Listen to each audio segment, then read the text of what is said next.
أعوذ بالله السميع العليم من الشيطان الرجيم. بسم الله الرحمن الرحيم. الحمد لله الذي لا يبلغ مدحته القائلون ولا يحصي نعماءه العادون ولا يؤدي حقه المجتهدون. فطر الخلائق بقدرته ونشر الرياح برحمته ووتد بالصخور ميدان أرضه. ثم الصلاة والسلام على أشرف خلقه وأعز رسله العبد المؤيد والرسول المسدد والمصطفى الأمجد حبيبنا وطبيب قلوبنا وأنيس نفوسنا أبو القاسم محمد. اللهم صل على محمد وآل محمد وعجل فرجهم. قال الله تعالى في محكم كتابه: بسم الله الرحمن الرحيم. والشمس وضحاها والقمر إذا تلاها والنهار إذا جلاها والليل إذا يغشاها والسماء وما بناها والأرض وما طحاها ونفس وما سواها فألهمها فجورها وتقواها. قد أفلح من زكاها وقد خاب من دساها. صدق الله العلي العظيم. Mes chers frères et sœurs, assalamu alaikum wa rahmatullahi wa barakatuh. Qu'Allah subhanahu wa ta'ala accepte vos actions et nos actions tous et toutes dans ce mois béni de Ramadan, mois d'Allah, mois de miséricorde, mois du pardon, et qu'Allah nous aide pour pouvoir se purifier et qu'il nous purifie. La purification vient toujours d'Allah subhanahu wa ta'ala. Et surtout dans ce jour béni du vendredi, le jour de l'imam al-Mahdi, ajjalallah ta'ala farajahu al-sharif, qu'Allah hâte sa apparition, réapparition, Inch'Allah ta'ala, et qu'on soit parmi ses partisans, bihaqq Muhammadin wa alihi al-tahirin. Mais tout est calculé, mes frères et sœurs. Tout est calculé, surtout, ma parole, c'est toujours avec tout le monde, avant tout avec moi-même, avec mon âme, avec ce nafs, mais aussi avec mes frères plus jeunes. Je ne vais pas dire, certains parmi vous, peut-être vous avez l'âge de mes enfants et certains d'autres l'âge de mes petits frères. Inch'Allah, ce mois c'est une occasion. Il faut toujours profiter de l'occasion. Dans la vie, quand l'occasion arrive, on voit que les gens intelligents, que ce soit des occasions économiques, des occasions éducatives, des occasions liées à notre travail, à un mariage ou à une occasion. Quand elle arrive, on doit être intelligent et savoir comment en profiter. Le mois béni de Ramadan est la plus grande occasion. On a lu dans le hadith du prophète sallallahu alayhi wa sallam, quand il dit salawatullah wa salamu alayhi, il dit innahu qad aqbala ilaykum shahrullah. Le mois d'Allah est arrivé vers vous. Nous sommes les invités d'Allah, mais Allah nous a envoyé son messager qui est ce mois béni de Ramadan, pour dire que vous êtes les invités d'Allah, pour dire qu'il y a une table généreuse qui vous attend. Comment partir sur cette table? On a un peu parlé de ça, mais aujourd'hui, on va encore avancer dans les versets et les hadiths. Nous avons des clés. Toujours, il faut chercher aussi des clés pour entrer dans une maison, pour entrer dans un bureau, pour entrer dans un endroit. Il faut toujours une clé. Et pour entrer dans le paradis, il faut aussi une clé. C'est pour ça, le marhoum Cheikh Abbas al-Qummi, Ridwanullah ta'ala alayh, il a nommé son livre Mafatihul Jinan. Mafatihul Jinan, c'est-à-dire les clés du paradis. On a aussi des livres, c'est-à-dire certains livres qui s'appellent Miftahul Jannat, un autre livre, Miftahul Jannat, ça veut dire la clé. Parce qu'il y a deux façons. On peut dire il y a des clés ou il y a une clé. Ça dépend. On va peut-être parler un peu plus de ça. Il y a des clés qui ouvrent partout. Et des fois, on a besoin de plusieurs clés. Ça dépend. Aujourd'hui, nous sommes dans le premier jour, premier vendredi du mois béni de Ramadan. Mais déjà, on est le 3e jour du mois béni de Ramadan. Vous voyez, déjà les 3 jours sont partis. Vous allez voir que très rapidement, dans quelques jours, on va dire que adieu le mois béni de Ramadan. On va faire les doigts des adieux au mois béni de Ramadan. Dans quelques jours. Mais c'est dommage, quand on est dans le hadith du prophète, il dit فَإِنَّ الشَّقِيمَ الْحُرِمَ غُفْرَانَ اللَّهِ. Il est misérable celui qui perd la miséricorde d'Allah dans ce mois béni. Ça veut dire, aujourd'hui, l'occasion est là, la porte est ouverte, malgré ça, je suis occupé avec des choses vraiment qui ne vaut rien. Surtout dans le mois béni, chaque heure, on a dit, je ne vais pas répéter pour être rapide et pour voir, il y a plusieurs idées importantes. On a parlé, mes frères et sœurs, des questions importantes la dernière fois, mais on doit savoir, le mois béni de Ramadan a son respect. On doit toujours dire le mois béni de Ramadan, Shahru Ramadan. On ne dit pas Ramadan, Ramadan comme ça. On doit toujours respecter le mois béni de Ramadan. Il faut, comme le Coran, on doit le respecter, Ahl al-Bayt, et aussi ce mois béni a son respect. Dans le hadith, le prophète sallallahu alayhi wa sallam, quand le mois béni arrivait, la couleur de son visage changeait. C'est comme l'heure de la prière, pareil. La couleur du visage de Rasulullah changeait à l'heure de la prière. Et pareil, le mois béni, en arrivant, le prophète sentait que ce n'est pas comme les autres mois. Comment on doit faire, mes frères? Je reviens rapidement vers les versets que j'ai cités. وَالشَّمْسِ وَضُحَاهَا وَالْقَمَرِ إِذَا تَلَاهَا. Allah subhanahu wa ta'ala, il a juré, et quand Allah subhanahu wa ta'ala jure par des choses importantes dans la création, on voit qu'il a juré par 8 choses. وَالشَّمْسِ وَضُحَاهَا وَالْقَمَرِ إِذَا تَلَاهَا وَالنَّهَارِ إِذَا جَلَّاهَا. Il a commencé à jurer par les choses importantes dans la création, le soleil, la lune, le jour, وَاللَّيْلِ إِذَا يَغْشَاهَا, et la nuit, وَالسَّمَاءِ وَمَا بَنَاهَا, par le soleil, par le ciel, excusez-moi, et par le ciel et ce qui l'a bâti, وَالْأَرْضِ وَمَا طَحَاهَا وَنَفْسٍ. Le 8e serment, c'est par وَنَفْسٍ وَمَا سَوَّاهَا, par l'âme et celui qui l'a créé. وَنَفْسٍ وَمَا سَوَّاهَا, et ce qui l'a fit. فَأَلْهَمَهَا فُجُورَهَا وَتَقْوَاهَا. Vous voyez, ici, le 8e serment, on voit qu'il y a plus de détails. فَأَلْهَمَهَا فُجُورَهَا وَتَقْوَاهَا. Il lui a inspiré ce qui est mauvais et ce qui est bon, et ce qui est la piété, plutôt. وَتَقْوَاهَا. On a ici plusieurs traductions pour ce terme, mais on peut dire وَتَقْوَاهَا, sa piété.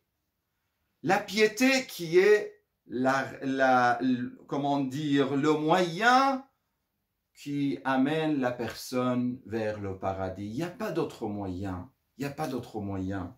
Même pour le mois béni de Ramadan, comme on a vu la dernière fois, Allah subhanahu wa ta'ala dans le Saint-Coran, il a dit كما كتب على الذين من قبلكم لعلكم تتقون. Ô vous qui avez la foi, le jeûne vous est prescrit pour quelle raison? Peut-être serez-vous vertueux, peut-être aurez-vous la piété. لعلكم تتقون. التقوى. Amir al-Mu'minin alayhi salam, il met la main sur l'importance de taqwa. Avant de décéder, il était sur le lit. On est aussi dans le mois de Amir al-Mu'minin de l'imam Ali alayhi salam.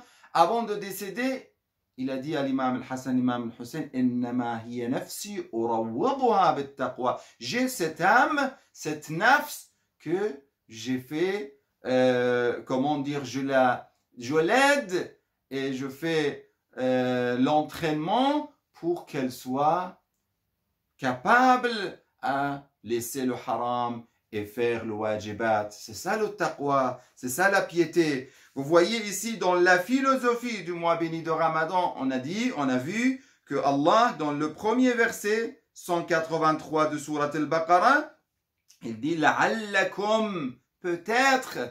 Et ça, peut-être, ça fait peur aussi. Parce que peut-être oui et peut-être non, malheureusement. Peut-être, la'allakum tattaqoun. Pour qui la'allakum tattaqoun? Qui aura la piété? Celui qui pratique le jeûne correctement. Pour certains, le jeûne, c'est seulement, comme on a dit, de ne pas manger. Et ça, c'est pas un jeûne.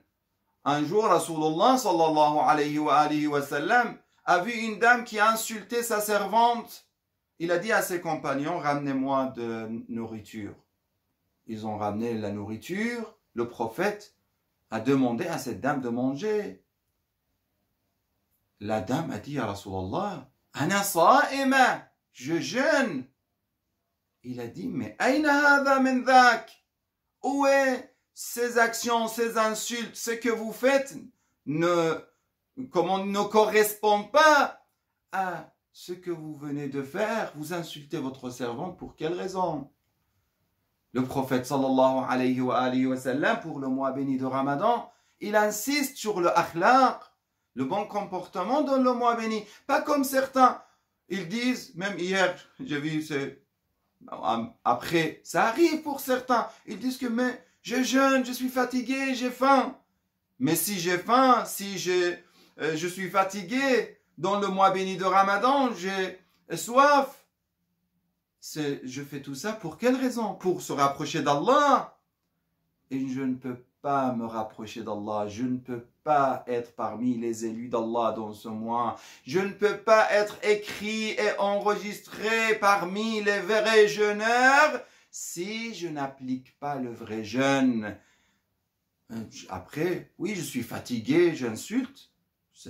Ou je m'énerve, ou je suis en colère avec ma femme, avec ma fille, avec mes enfants, avec les grands, avec les plus jeunes. Non, c'est le contraire. Le prophète sallallahu alayhi wa sallam, quand un jour il a vu une personne, ça veut dire quand il dit ça à cette dame, en même temps, il avait dit, le mois béni de Ramadan, c'est pour renforcer la volonté, pour être plus fort en face de tout. C'est ça le taqwa. Taqwa de ne pas faire le haram, de ne pas faire ce qui est interdit, de se priver des choses. Et c'est ça l'importance de Saum. Le vrai sens de Saum, c'est de s'interdire, de se priver de ce qui est interdit, de ce qui est haram, avant de s'interdire et de se priver de ce qui est halal. Si je ne mange pas ce qui est halal, comment je peux manger ce qui est haram? Si je ne mange pas pendant toute la journée, comment la nuit sur le iftar, je vais manger le iftar de l'argent volé, haram, de l'argent non purifié? Je n'ai pas donné mon khams, je n'ai pas donné mon zakat, je n'ai pas fait ça, je n'ai pas aidé les gens. Je mange. Après, je pense que c'est bon, tout est bon. Non, la philosophie de saum, c'est de s'interdire, de s'abstenir de tout ce qui est illicite avant de s'abstenir de ce qui est licite. Le prophète sallallahu alayhi wa alayhi, il dit si quelqu'un t'insulte le mois béni de Ramadan, c'est comme ça qu'on peut savoir si vraiment je suis parmi les vrais jeûneurs ou non. Surtout les jeunes. Les jeunes, ils ont l'énergie, ils ont la force, ils ont leur, comment dire, je ne vais pas dire l'orgueil, mais ils ont leur caractère. Ils ne peuvent pas accepter que quelqu'un les sous-estime ou la soumission. Ils n'acceptent pas toutes ces questions-là. Ça, c'est normal. C'est la fierté d'un jeune homme. Et on est d'accord avec ça. Mais dans les bonnes places, dans les bons moments, dans les bons lieux. Mais pas dans, ça veut dire, avec l'orgueil qui nous éloigne de tout ce qui est Jannah, tout ce qui est paradis, tout ce qui est la proximité d'Allah subhanahu wa ta'ala. Quand le prophète sallallahu alayhi wa sallam a vu un jour que des jeunes qui étaient en train de faire du compétition ou des compétitions et bras de fer ou des choses qui montraient qui est le plus fort, il est venu vers eux en disant Laysa al-qawi man hamala al-thaqil. Il n'est pas le plus fort celui qui porte des choses lourdes. Mais celui, il est le plus fort qui peut se contrôler devant la colère. Il ne se met pas tout de suite en colère avec les plus faibles surtout. Dans la société, on a souvent ça, malheureusement. Je ne vais pas maintenant détailler dans ce sens-là. Fi Jawab, il dit, si quelqu'un t'insulte, qu'est-ce que tu dis? Tu dis, Inni sa'imun, salamun alayka. Je jeûne, salamun alayka. Paix sur toi. C'est pas grave. Tu m'insultes, j'accepte. Je jeûne. Je suis dans le mois béni de Ramadan. Je suis l'invité d'Allah. Allah toujours me regarde. Mais ce mois-ci, c'est encore, il y a une spécialité. Il y a une spécificité. Je suis son invité privilégié. Je suis sur sa table. Oui, sur sa table, la table d'Allah. Inna lillahi ma'idatan. Inna lillahi ma'idatan. Alayha. Inna lillahi ma'idatan alayha. Allah a une table généreuse sur laquelle Allah a mis ma la aynun ra'at. Sur la table d'Allah, la table généreuse, il y a des choses qu'on n'a jamais vues. Et on ne va pas le voir aujourd'hui avec nos yeux. Malheureusement, nos yeux qui ne sont pas très purs. On n'est pas tout le temps en train de lire le Coran et attendre la lumière et regarder comment dire, l'arrivée de l'imam al-Mahdi ajjalallah ta'ala faraja. Si on était parmi les attendants, les vrais attendants de l'imam, peut-être on va voir certaines réalités dans ce monde irréel. On est dans le monde virtuel, mais encore plus aujourd'hui. Aujourd'hui, c'est encore plus virtuel. ما لا عين رأت ولا أذن سمعت ولا خطر على قلب بشر. Il y a sur cette table des choses incroyables, magnifiques, qu'on ne peut même pas imaginer. لا يقعد عليها إلا الصائمون. Écoutez bien cette phrase.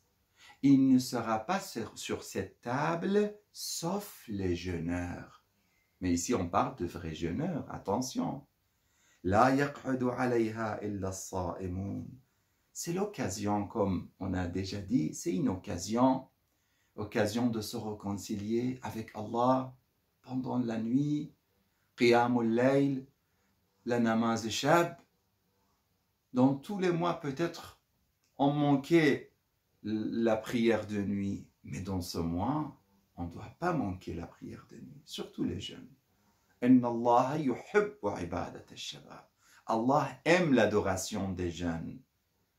essayez de ne pas manquer cette prière de nuit. Pendant, au moins, faites ce pacte avec Allah subhanahu wa ta'ala, au moins pendant le mois béni de Ramadan. Après, à vous de voir, à vous de décider si vous continuez ou vous ne continuez pas, mais au moins pendant ce mois béni de Ramadan, essayez de s'approcher d'Allah, au moins par dua al-baha. Si on peut pas faire tous les duas de Sahar, dua Abi Hamza et le dua al-Sahar et les autres duas de l'imam Zayn al-Abidin, on fait au moins Allahumma anni as'aluka min baha'ika bi abha. Cette invocation intéressante, importante, et toutes les invocations qu'on peut faire pendant ce mois béni de Ramadan. Inch'Allah, c'est le mois de la volonté pour arriver vers notre Seigneur et pour être parmi les élus. Allahumma waffiqna li maradik. Allahumma jannibna ma'asik. Allahumma la tukhrijna min ad-dunya hatta tarda anna.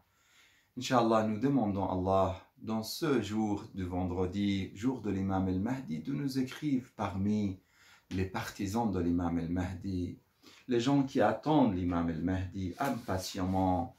Il y a des conditions, le temps ne permet pas. Demain, peut-être, je vais un peu évoquer davantage les choses qui nous aident pour être proche de l'imam al-Mahdi. Dans le mois béni de Ramadan, on doit être proche de la prière à l'heure. Ça, il ne faut pas rater la prière à l'heure. Proche de la prière de nuit, les invocations de mois béni de Ramadan. Surtout, il y a les invocations connues. Allahumma adkhil ala ahli al-qubur as-surur. Ça, il faut après toutes les prières. Parce que dans le hadith, farfa'u aydiyakum bid-du'a. Levez les mains après les prières et faites le dua. Et lisez le Coran et aussi la lecture du Coran. On essaye de lire et de méditer le Coran al-Karim, Inch'Allah, et aussi de s'approcher de notre Seigneur. De s'approcher de notre Seigneur par qui? Par son bien-aimé, l'imam al-Mahdi, Ajjalallah ta'ala, farajahu sharif. Quand on voit que pour s'approcher de lui, il y a des conditions. Parmi les conditions qui nous donnent le bon cœur, le cœur doux et le cœur des attendants de l'imam al-Mahdi, il faut d'abord faire beaucoup de dua pour lui, jour et nuit. Même Laylat al-Qadr, vous savez, il faut répéter énormément de fois dua Allahumma kulli waliyik. Et même dans les autres jours, faire beaucoup de dua pour notre imam dans ces jours-là, ces jours-ci, et aussi avoir beaucoup d'istighfar, faire beaucoup astaghfirullah rabbi wa atubu ilayh, beaucoup de salawat, incha'Allah, beaucoup de tasbih, et aussi il y a des choses qu'on peut voir, incha'Allah, ensemble, pour être bref, incha'Allah, on lit ensemble dua al-faraj. Bismillahir-Rahmanir-Rahim. اللهم كن لوليك الحجة ابن الحسن. Tous ensemble, Inch'Allah, tous et toutes, levez les mains, Inch'Allah. Même chez vous, à la maison, c'est la bénédiction de l'imam al-Mahdi ce jour-ci, Inch'Allah. اللهم كن لوليك الحجة ابن الحسن صلواتك عليه وعلى آبائه في هذه الساعة وفي كل ساعة وليا وحافظا وقائدا وناصرا ودليلا وعينا حتى تسكنه أرضك طوعا وتمتعه فيها طويلا برحمتك يا أرحم الراحمين وصل اللهم على محمد وآله الطيبين الطاهرين. اللهم صل على محمد وآل محمد. السلام عليكم ورحمة الله وبركاته.